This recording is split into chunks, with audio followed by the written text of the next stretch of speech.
Supongo que empecé a ser consciente de esta vorágine hace unos 7 años. Yo estaba preparándome las oposiciones para profesora de secundaria y estaba estudiando el nivel C y el nivel de catalán en la Escuela Oficial de Idiomas. Y la Generalitat de pronto emite un decreto y informa de que todas las titulaciones que las escuelas oficiales estaban emitiendo dejaban de ser válidas. Cuando nos enteramos que había una concentración en la puerta del colegio, hablamos con el director y nos dijo que la seguridad de los niños estaba garantizada dentro del centro, pero no se hacía responsable de lo que ocurriera fuera. El 19 de octubre nos convocaron a los directores para darnos instrucciones sobre el 9N. Nada por escrito. Eso fue lo que nos dijeron cuando planteamos nuestras inquietudes. El govern central ha fet una jugada indigna. I a partir d'ara, quan parli algú d'ètica, de moral i de joc net, en parlarem nosaltres, no ells!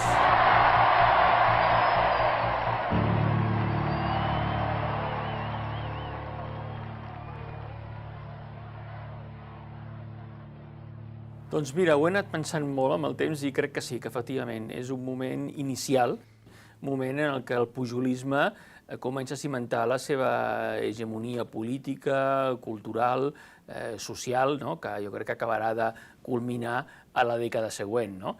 Las palabras de Pujol en el balcón sobre nosotros y ellos, yo creo que ha marcado una diferencia muy clara y un inicio sobre lo que nos ha hecho posicionarnos a muchos. Veus que allò que va pujar al balcó a dir el que va dir va ser simplement un espectacle que va repercutir sobre la política perquè la va tensionar. I aleshores tot el que gosés criticar la figura o demanar investigacions o preguntar sobre el que havia fet el senyor Pujol, sobre Banca Catalana, sobre el que fora, era un mal català. El pujolisme el que fa és organitzar una manifestació política de suport a Jordi Pujol que coincideix amb la seva investidura. De manera que un cop és investit a la tarda es produeix una manifestació i al mateix moment es produeixen una sèrie d'agressions als diputats socialistes que són acusats d'haver estat al darrere de la querella. La cosa més greu passa amb Raimon Obiols, que és el líder de l'oposició, se'l persegueix, se l'insulta i rep cops, i Obiols ha de sortir cames, ajudeu-me, perquè hi havia una multitud que el perseguia al crit de mateu-lo, mateu-lo. El sistema de medios de comunicación en Cataluña es una gran estafa.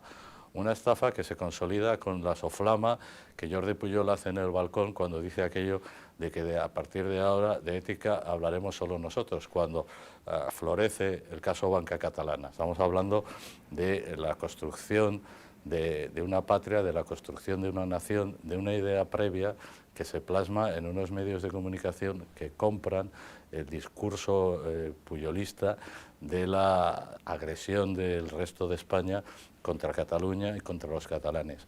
Uno de los grandes éxitos del pujolismo en Cataluña es la construcción de un sistema mediático férreo, de una imposición de libros de estilo, de criterios y de maneras de hacer que eleva el pujolismo al grado de régimen. També sabem d'altres persones, però ja dins de l'esfera privada, que el senyor Pujol trucava a determinats redactors perquè fessin determinades notícies o donessin determinades notícies amb diaris de gran tirada d'aquest país. Él consigue que los medios le erijan como representante máximo de la catalanidad.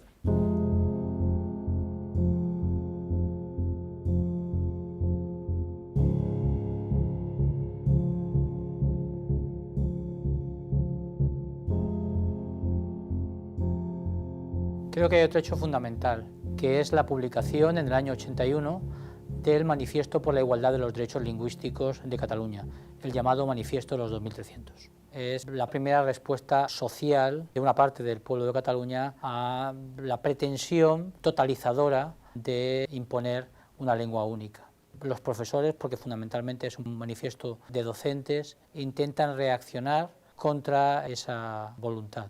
La respuesta al manifiesto de 2300 es brutal. Se trata de presionar institucionalmente las universidades. La prensa escrita toma partido. Se produce una contramovilización que lleva al acto del 24 de junio del Camp Nou, en el que clarísimamente se apunta a los disidentes y bueno, a uno de los líderes de los disidentes se les llega incluso a secuestrar y disparar en una pierna. Se olvida que el manifiesto de los 2300 es fruto fundamentalmente de un movimiento dentro del Partido Socialista, dentro de la UGT y dentro de sectores, digamos, de la izquierda preocupados por la deriva totalitaria que llevaba una imposición claramente estudiada y planificada por el gobierno Pujol. ¿Cuál es la consecuencia? Inmediata. Miles de profesores se van de Cataluña y el movimiento de respuesta al nacionalismo en aquellos momentos queda aplastado. Contramunización del disidente, cómo neutralizarlo para que sus mensajes no lleguen y no contaminen a los que ellos ya tienen convencidos, ¿no?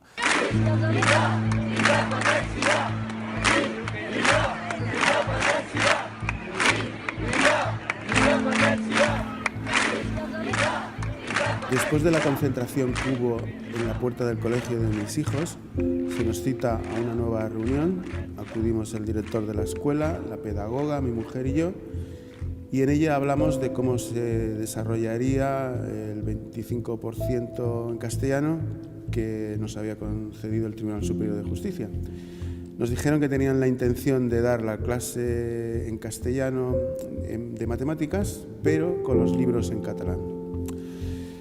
Es ahí donde se nos planteó si no estarían los niños mejor en otro centro. Después de la reunión estuvimos hablando mi mujer y yo y vimos que habíamos perdido totalmente la confianza en el centro y matriculamos a los niños en un colegio privado. Es una construcción simplemente mental, está en la cabeza de la gente, en tanto que la gente crea en esa idea y por tanto a ello abocan muchos recursos para que la gente crea que exista esa nación y por eso hay una reinvención de lo que ha sido la historia, una reinvención del pasado para crear un proyecto de futuro que interese a sus intereses políticos y electorales. Pero esta creación, digamos, mental del nacionalismo tiene efectos lógicos en la sociedad. Yo creo que empobrece mucho la sociedad. El nacionalismo explota disposiciones de las cuales todos participamos y alienta lo peor que hay de la naturaleza humana. La política precisamente tendría que embridar ciertos aspectos nuestros, que son rasgos muy asentados en nuestra mente, en nuestra disposición a clasificar a los demás, a tratarlos como diferentes, a recrear esas diferencias y finalmente a detestarlos y además a cualquiera que del grupo se salga penalizarlo. Eso está en todas las sociedades humanas por razones de orden biológico. Todas las personas, todos, también nosotros, pues muchas veces preferimos decir algo que sabemos que es mentira, que es algo que no pensamos, antes de decir alguna cosa que pueda incomodar a nuestro entorno, ¿no? Esto es una característica de la condición humana, ¿no? De nuestra psicología, que los nacionalistas conocen muy bien y por eso intentan hacer ver que son una mayoría cuando en realidad son una minoría, porque saben que la percepción de ser mayoría crea en el resto de personas un efecto que es evitar la crítica. Sabiendo que tenemos esa disposición, que si a mí me pintan una línea recta y 7 al lado mío me dicen que eso es un círculo, yo acabo diciendo, convencido que eso es un círculo, lo que tenemos que asegurar que esa disposición que está en la naturaleza humana, que nos cuesta tanto ver la realidad, pues se evite alentarla. La identidad es plural, unas veces uno juego a fútbol, en otras estoy con los amigos tomando una cerveza, pero que ninguna se convierta en el polo que me construya el resto de mis atributos. Les nostres identitats al final sempre es delimiten amb una línia que és bo que sigui fina, discontínua, perquè això permet el diàleg i la porositat i la suma d'identitats. El problema del procés és que la identitat catalana l'ha encerclat amb una línia contínua, gruixuda, excloent, que no ens permet al final viure la nostra identitat catalana, espanyola i europea. Quan s'ha activat aquest marc identitari? Doncs s'ha activat no l'any 10, amb la famosa sentència de l'Estatut, sinó s'ha activat una mica més tard. Tensió a les portes del Parlament de Cataluña. Acoso, intimidación y agresiones a los representantes de la soberanía popular en Cataluña. Han tenido que acceder al Parlamento en helicóptero. Los indignados del 15M les han insultado, les han zarandeado y les han rociado con pintura. quan el govern d'Artur Mas havia de dur a terme unes retallades molt i molt substancials, quan a més no tenia la majoria parlamentària i en canvi era irrellevant a Madrid. De manera que és en aquest moment quan encercla el Parlament de Catalunya, per la crítica d'aquestes polítiques dels pressupostos de l'any 12, quan des dels mitjans de comunicació públics s'alimenta la manifestació del setembre de l'any 12, una manifestació clarament independentista, que serviria després d'excuses. El propio 15M demuestra que lo que podía haber habido es otro tipo de movimiento de toda España, como estaba siendo, un movimiento de toda España, que eso era algo muy interesante del 15M, ¿no? Que no era nacionalista en absoluto, hasta que al final, los últimos días, de manera muy oportunista, se apuntan unos cuantos independentistas en Plaza Catalunya, durante más de un mes, no era nada nacionalista. Jo crec que, efectivament, aquest marc identitari, com a manera de substituir o d'arraconar el marc social ha funcionat de manera claríssima. Convertir un problema económico en un problema nacionalista a lo que retrotrae a los años 30.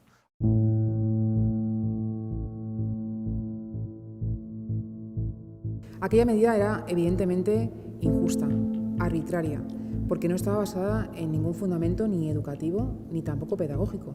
Para nosotros era evidente que era una medida política, porque lo que buscaba era que solamente aquellas instituciones que estaban controladas por la Generalitat fueran las únicas que podían emitir títulos de catalán.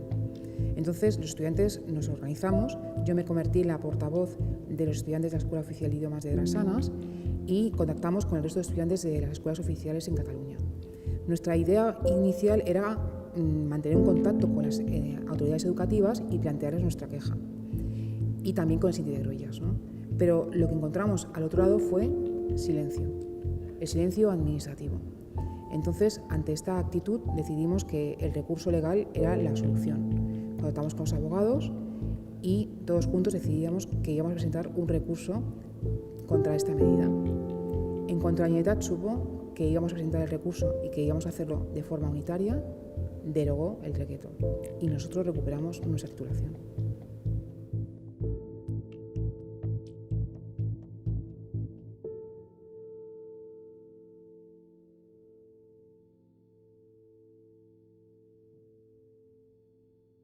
Nadie está libre de la contramovilización nacionalista. Un ejemplo claro es lo que aconteció con el Foro Babel.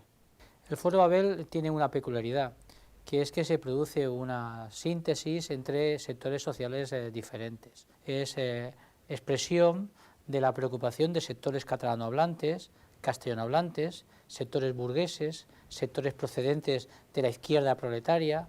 El catalanismo y el castellanismo, por decirlo de alguna manera, se juntan para denunciar el totalitarismo institucional y de determinados políticos. La calificación de fascistas a todas las personas que lo han firmado y principalmente a los promotores es inmediata. Un manifiesto claramente progresista que sería ejemplo para cualquier país democrático, que sería suscrito por la izquierda de cualquier país democrático, en Cataluña es presentado como un manifiesto reaccionario.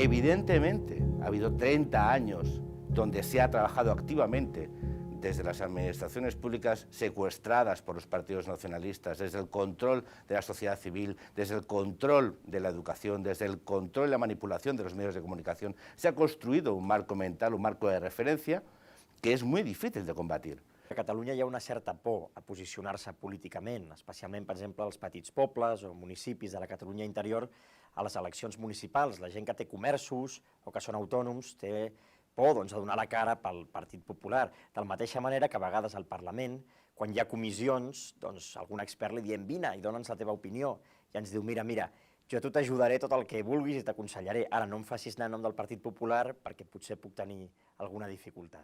Es evidente y es difícil de negar, leyendo portadas o dedicándote un poco a lo que es el ejercicio del periodismo, que se ha trasladado la lógica nacionalista de enfrentar Cataluña y España como dos entidades ajenas y no como una continente de la otra.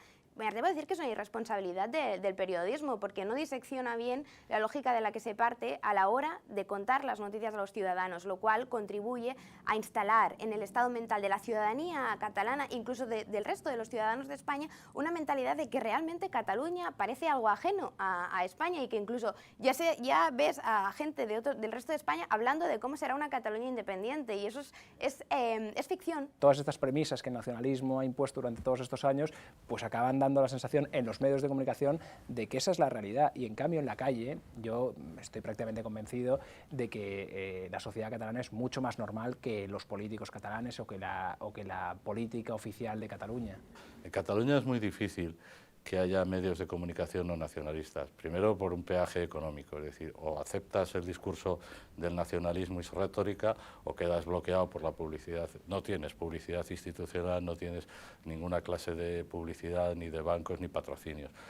Eso deriva en una situación de marginalidad. Y si resistes a esa situación de marginalidad, si aún así consigues seguir informando de la manera que sea por el apoyo de los lectores, suscriptores, la tercera fase es el etiquetaje. Entonces eres un medio unionista o de extrema derecha o básica y sustancialmente anticatalán. Es una herramienta política muy importante de un medio de comunicación, aunque parezca algo así fresco y con un aire simpático, que bueno, me cuesta verlo a menudo, es una herramienta muy importante de creación de estado mental también. Oiga, esto es gracioso, esto hace gracia y usted se tiene que reír con esto, por tanto me tiene que comprar la premisa. Recuerdo alguna viñeta despachando al que es el segundo partido de Cataluña como una panda, bueno, poco menos que de camisas azules. Es decir, yo creo que directamente insultando a, bueno, 700.000 catalanes como mínimos que han optado por esas opciones políticas. En el ámbito periodístico es muy poco habitual en Cataluña que haya periodistas que sean contrarios a la secesión de Cataluña del resto de España y contrarios también al derecho a decidir tal y como lo plantean los nacionalistas.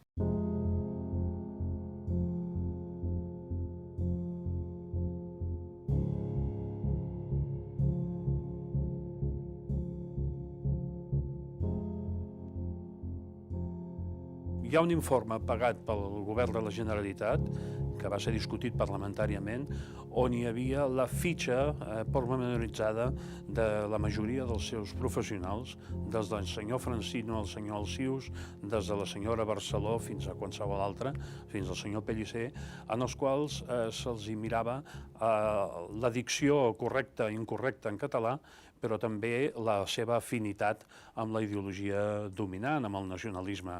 Se utilizan todas las técnicas, incluida la técnica de no jugar con las mismas barajas, es decir, lo que hacen los propios o es bueno o si es malo es una anécdota, y lo que hace el enemigo, porque esta dialéctica es básica en esta construcción, es siempre una categoría, y si hace algo bueno es por casualidad o no se reconoce. Muchos medios han sido el Pravda o Gramma, es decir, han funcionado comprados o incluso convencidos, o de las dos maneras, comprados y convencidos, de una manera, diríamos, irresponsable, y sobre todo irresponsable y que ha traicionado a sus propios lectores. Es decir, no ha habido información, ha habido propaganda. El independentismo ha gastado muchos recursos, tanto materiales como humanos, en hacer creer que la opinión hegemónica mayoritaria era la suya. También lo que se han dedicado a hacer es intentar acallar las opiniones contrarias a su ideología, la gente que pensaba que juntos nos iba a ir mejor.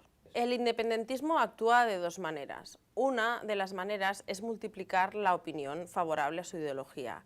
Cuando un líder de opinión o un líder político expresan una opinión, un tuit, lo ves como se multiplica n veces en las redes, mediante robots. La otra forma en la que actúan es con perfiles falsos que garantizan anonimato. Cuando una persona da una opinión discrepante a su ideología, se le insulta o se le presiona de cualquier manera para que la próxima vez se lo piense antes de decir nada. A l'àmbit de la llengua hi ha dues formes principals de contramobilització. La primera és que qualsevol alternativa a favor del bilingüisme que es presenta és immediatament titllada com una forma encoberta d'atac al català, i que en realitat el bilingüisme el que amaga és una forma de feixisme i una forma de voler tornar a l'època franquista on l'única llengua era l'espanyol. I la segona forma de contramobilització és fer creure que la política lingüística de la Generalitat és l'única manera democràtica, inclusiva, en favor de la convivència, en favor del català i també en favor del castellà, que existeix. Se'ns ha fet creure que no hi ha diferents models de política lingüística i que uns poden ser més adequats o menys depenent de la realitat sociolingüística de la comunitat, sinó que hi ha una única manera i que aquesta és la seva. Els nacionalistes són molt hàbils amb no treure els temes que a ells no els hi convenen. I un d'ells és la qüestió dels drets lingüístics. A qualsevol país europeu els drets lingüístics són la clau de la qüestió. Els drets lingüístics són dels ciutadans i les administracions tenen unes obligacions respecte a aquests drets lingüístics. La llengua materna va ser un dels arguments que ells van fer servir al principi, a finals dels anys 70, per poder introduir el català a les escoles. El terme llengua materna ja va desaparèixer, ja no es fa servir, és com drets lingüístics. Drets lingüístics és un terme tabú, llengua materna és un tema tabú.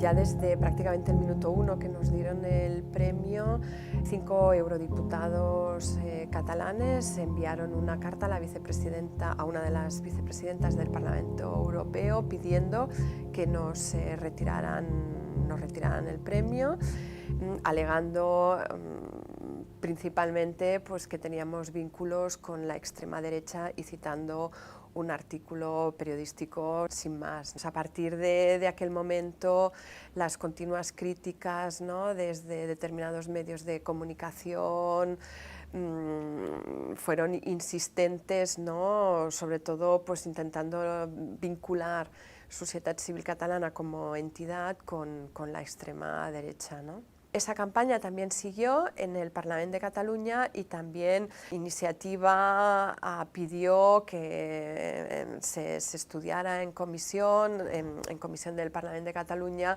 el pedir que nos retiraran el premio, ¿no?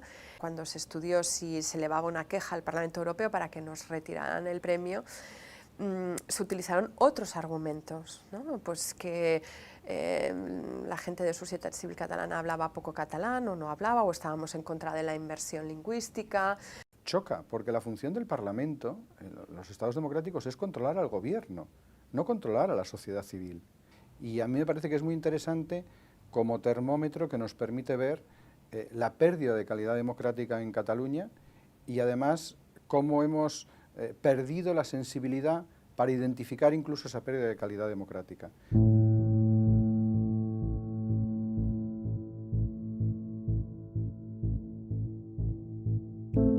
Muchas veces me han preguntado cómo es que los directores nos prestamos todos a secundar órdenes no escritas. Yo pienso que esto no es más que el resultado de años y años de presión sobre los funcionarios docentes. Por ejemplo, nunca nos hemos opuesto a la inmersión lingüística obligatoria. Si hasta entonces nunca nos habíamos rebelado, ¿por qué nos íbamos a rebelar ahora? ¿Alguien cree que nos íbamos a arriesgar a ser etiquetados? A mí me dijeron, tú eres la única que queda por entregar las llaves. Ante una insinuación de este tipo, ¿quién podría no claudicar?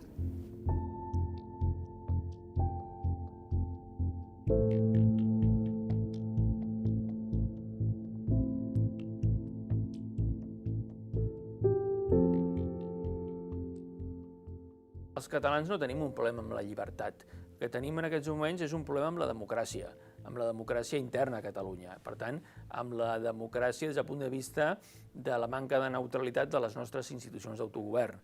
Per tant, un problema de dèficits y de baixa qualitat democrática. Si hay un problema de convivencia es principalmente dentro de Cataluña y no de Cataluña con el resto de España, sino que el primer problema que tendremos que resolver es el de dentro de Cataluña. Que el reto es difícil, claro, por supuesto. Que las dificultades son enormes, claro que sí. La pregunta es, ¿estamos mejor o peor que hace 10 años? Y aunque parezca que estamos peor, porque los partidos nacionalistas, los partidos separatistas, están forzando la máquina, están forzando las instituciones y están proponiendo un proyecto político de ruptura, en el fondo yo creo que nunca como ahora hemos estado tan bien. Si vemos los años de plomo, es decir, hace 10 o 15 años, aquí la resistencia o la crítica al nacionalismo estaba aislada e intimidada intelectualmente. Ahora tenemos las razones de siempre, la composición demográfica, esta sociedad fundamentalmente es muy parecida a la española, y eso los datos son irrevocables, y de pronto a la gente no le cuesta discrepar porque al lado hay otro que ha dicho lo mismo antes. Tenemos que saber que el pesimismo no es seductor, que la resistencia ya no es suficiente y que lo que tenemos que dar es una respuesta, cuanto más coordinada, cuanto más contundente, cuanto más democrática y cuanto más positiva, mejor. Ese compromiso personal es imprescindible y hay que llevarlo hasta el final.